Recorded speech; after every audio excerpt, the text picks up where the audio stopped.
So this is notes 4, page 1. We're going to start looking at multiplication patterns for multiplying binomial times a binomial. Certain multiplication problems, when you have a binomial times a binomial, come up so often, we realize, wait, there's a pattern. The answer always looks like this. So if we learn the pattern, we can have some shortcuts. So let's first multiply these two binomials. This is a binomial times a binomial. So it's a FOIL problem. So first times the first is 9m squared. Outer is plus 6m. Inner is minus 6m. And last, that's a negative times a positive, is negative 4. And the outer and inner are like terms, but not only that, they're opposites. So the final answer is 9m squared. These terms cancel, minus 4. And notice two things. You don't want to just notice the answer. You want to notice the problem. There was something special about the problem. Notice how this term and this term for each binomial were the same. Notice how the second term, the last and the last, were the same. But then notice the signs. It was 1 minus and 1 plus.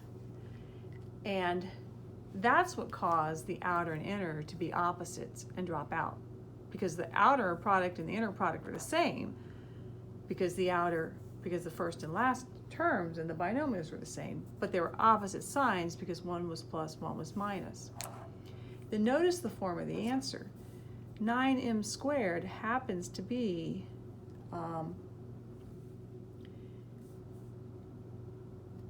it under here, the square of 3m, because we went 3m times 3m. Oh, that's like 3m quantity squared. And notice the 4 was like the square of 2, because we went 2 times 2, but of course we paid attention to the signs. And then the two terms are subtracted, so the answer is the difference, the subtraction, of two perfect squares. And the squares of what? It would be the squares of the first and last terms that you see in the binomials.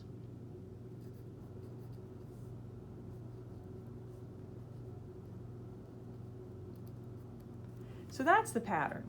So when you use these patterns, you're going to use them as shortcuts. You have to observe initially that your multiplication problem fits the pattern of the problem. So for the pattern of the problem, it's got to be a binomial times a binomial. And the first and the first slots, those have to be the same.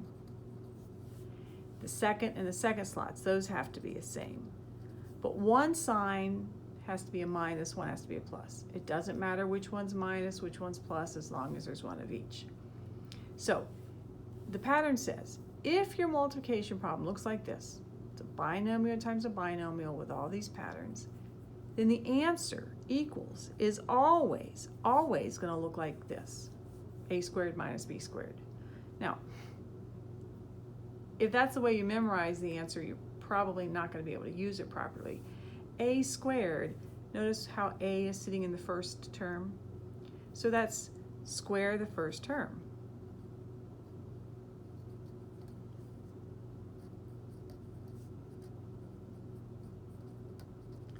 Minus b squared. Well, b, what is b? Well, it's whatever's sitting in the second term.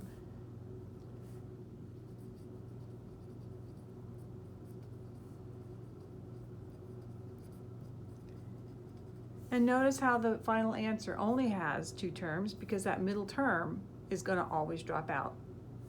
So let's practice with the pattern. You're supposed to multiply 5x minus 3 times the quantity 5x plus 3.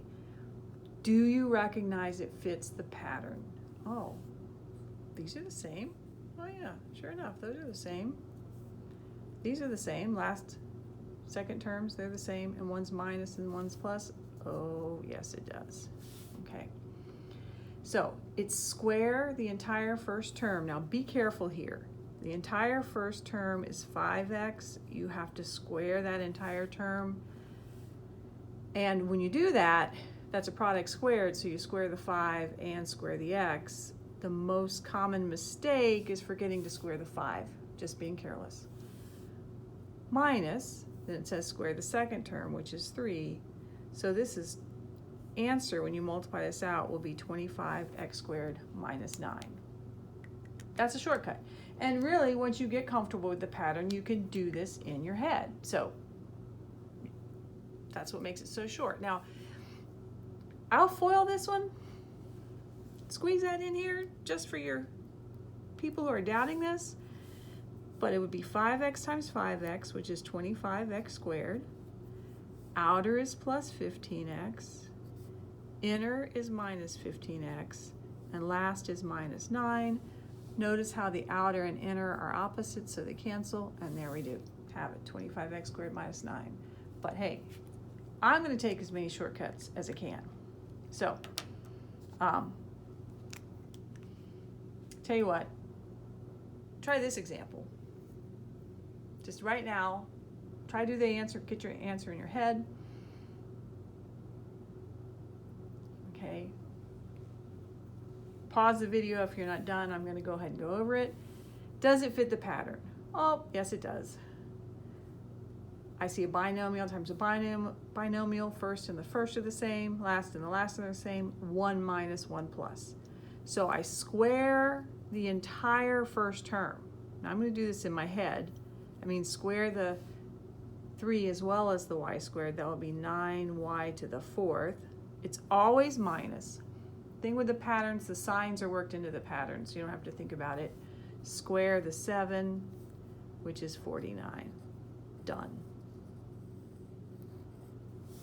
Okay. Let's try this one. Notice with this one, the x's are in the back. That's not uncommon, especially when one of the linear terms inside the parentheses is negative. We tend to put it in the back so we don't lose the negative. But this is still that difference of two squares pattern. The ones and the ones are the same, the x's and the x's are the same, 1 minus 1 plus. So you square 1, now be careful. Some people want to call that 2, that's just 1.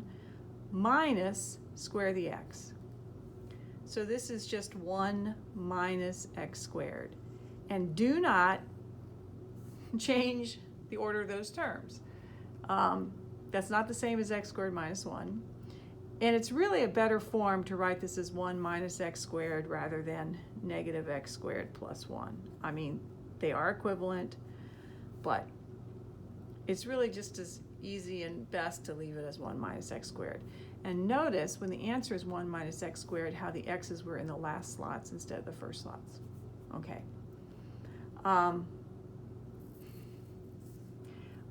I kind of messed up here. I meant to talk about this answer here. So let's go ahead and do it. The answer was 9y to the 4th minus 49. What's the degree of that answer? Well, the degree of the polynomial is the highest degree that you see on the variable, so that's degree 4.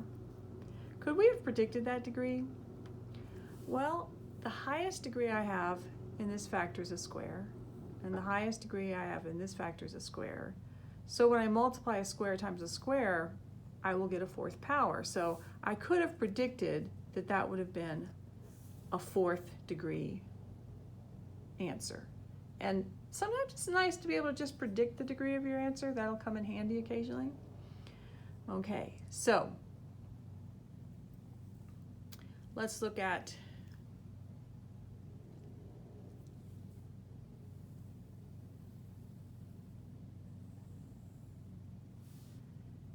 I'm going to do this out of order. Let's look at example 5, then we'll go back to 4.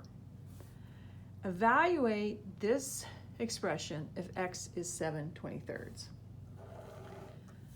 Seriously?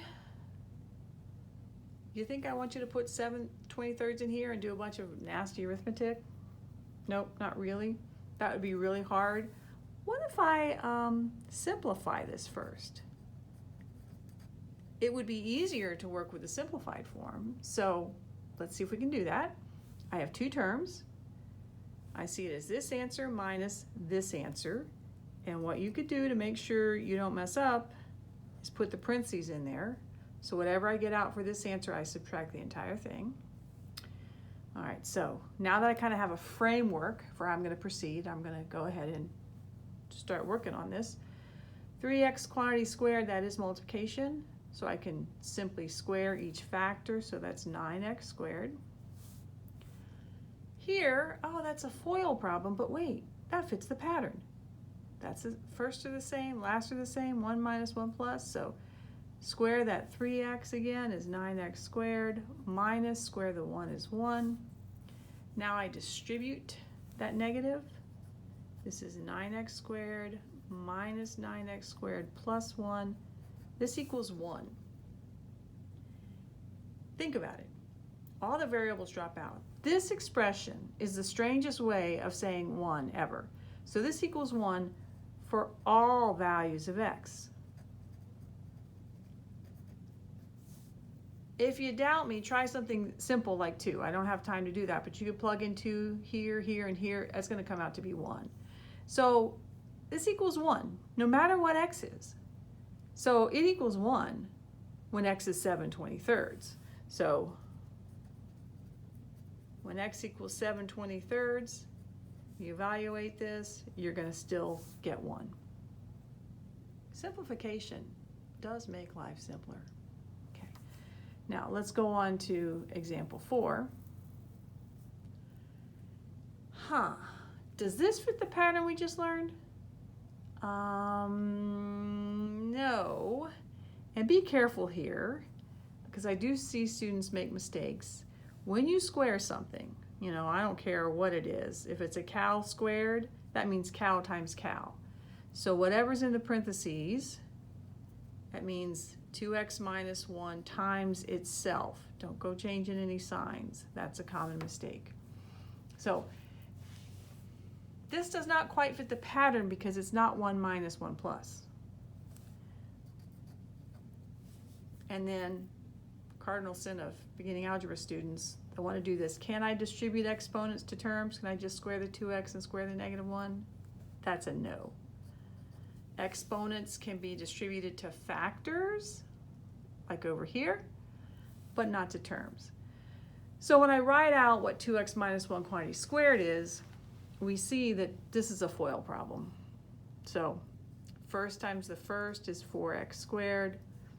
Outer is minus 2x. Inner is minus 2x. Notice how the inner and the outer are not opposite signs. They are the same sign. So they're going to add their values. And notice how last times the last is a negative times a negative, which is positive. So this answer is 4x squared minus 4x plus 1. The middle term did not drop out. And again, notice the last term was actually positive. We are going to get a pattern, a shortcut for this, so that I could look at 2x minus 1 quantity squared and multiply it out and get the answer immediately. Just do it all in my head. So that will be the next video.